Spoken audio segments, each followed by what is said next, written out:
വാർത്തകൾ ആദ്യമേ അറിയാൻ പ്രൈം ന്യൂസ് മലയാളം സബ്സ്ക്രൈബ് ചെയ്യൂ. സമാധി വിവാദത്തെ തുടർന്ന് കല്ലറ തുറന്ന് പരിശോധിച്ച് ഗോപൻ സ്വാമിയുടെ മൃതദേഹം നാളെ സംസ്കരിക്കും.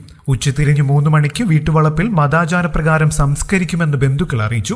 പോസ്റ്റ്മോർട്ടം നടപടികൾ മെഡിക്കൽ കോളേജ് ആശുപത്രിയിൽ പൂർത്തിയായി. മൃതദേഹം സ്വകാര്യ ആശുപത്രിയുടെ മോർച്ചറിയിൽ സൂക്ഷിക്കും. നാളെ വലിയ ആഘോഷത്തോടെ വീണ്ടും സമാധി ചടങ്ങുകൾ നടത്തുമെന്നാണ് ബന്ധുക്കളുടെ പ്രതികരണം.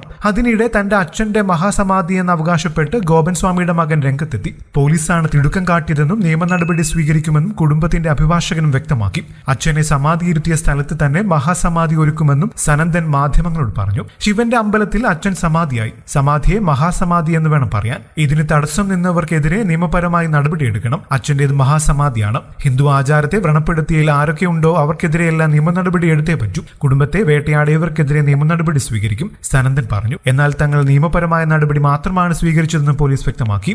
ഗോപൻ സ്വാമിയുടെ മരണത്തിൽ അസ്വാഭാവികതയില്ലെന്ന് പോലീസ് വ്യക്തമാക്കി. പുലർച്ചെ മുതൽ പഴുതടച്ച് സുരക്ഷാ ക്രമീകരണങ്ങൾ ഒരുക്കിയ ശേഷം രാവിലെ 7:15 കല്ലറ പൊളിച്ചു തുടങ്ങിയത്. 1.5 മണിക്കൂറിൽ ഇൻക്വസ്റ്റ് പൂർത്തിയാക്കി പോസ്റ്റ്മോർട്ടത്തിന് എത്തിച്ചു. ആന്തരിക അവയവങ്ങളുടെ സാമ്പിളുകൾ രാസപരിശോധനയ്ക്ക് അയച്ചിരിക്കുകയാണ്. സമാധി മണ്ഡപം പൊളിച്ച് മൃതദേഹം പുറത്തെടുക്കുന്നതുൾപ്പെടെ നടപടിക്രമങ്ങൾ സമാധാനപരമായി പൂർത്തിയാക്കാൻ കഴിഞ്ഞുവെന്ന് സബ് കളക്ടർ OV ആൽഫ്രഡ് പറഞ്ഞു. വിശദമായ ശാസ്ത്രീയ പരിശോധനകൾക്ക് ശേഷം മൃതദേഹം ബന്ധുക്കൾക്ക് വിട്ടു നൽകും. വീട്ടുകാരുമായും ഞാനും ഡിവൈഎസ്പി സംസാരിച്ച് കാര്യങ്ങൾ ബോധ്യപ്പെടുത്തി. നിയമപരമായി പോലീസും ജില്ലാ ഭരണകൂടവും എല്ലാ ഒരുക്കങ്ങളും നടത്തിയിരുന്നുവെന്നും സബ് കളക്ടർ പറഞ്ഞു. നെയ്യാറ്റിൻകര ഗോപൻ സ്വാമിയുടെ ഭൗതിക ശരീരം ചെറിയ രീതിയിൽ ജീർണിച്ചു തുടങ്ങിയിരുന്നെന്നും സമാധി തറ പൊളിച്ച തമ്പി പറഞ്ഞു. സമാധി സ്ഥലം പൊളിക്കണമെന്ന് ആവശ്യപ്പെട്ട് വിളിച്ചത് SI ആണ്. ഗോപൻ സ്വാമിയുടെ ശരീരം മുഴുവൻ വീർത്ത അവസ്ഥയിലായിരുന്നുവെന്നും ചമ്രം മടഞ്ഞ രീതിയിലായിരുന്നു ബോഡി കാണപ്പെട്ടതെന്നും തമ്പി പ്രതികരിച്ചു.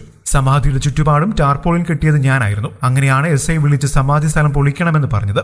മുകളിലുള്ള സ്ലാബാണ് ആദ്യം പൊളിച്ചത്. സ്വാമി ഇരിക്കുന്നത് കാണാൻ പറ്റി. വശങ്ങളിൽ 2 സ്ലാബുകൾ കൂടി ഇളക്കിയപ്പോൾ ഭസ്മം മൂടിയ നിലയിൽ കണ്ടു. ചമ്രം മടഞ്ഞ രീതിയിലായിരുന്നു ബോഡി കാണപ്പെട്ടത്. ചെറിയ രീതിയിൽ അഴുകി തുടങ്ങിയിരുന്നു. എന്നാൽ ഭസ്മം മൂടിയ സ്ഥലത്ത് പ്രശ്നങ്ങൾ ഉണ്ടായിരുന്നില്ല. ശരീരം മുഴുവൻ വീർത്തിട്ടുണ്ടായിരുന്നു. കണ്ടതോടെ ഒരു കൗൺസിലർ ബോധം കെട്ടുവീണു. തമ്പിയുടെ വാക്കുകൾ ഇങ്ങനെ.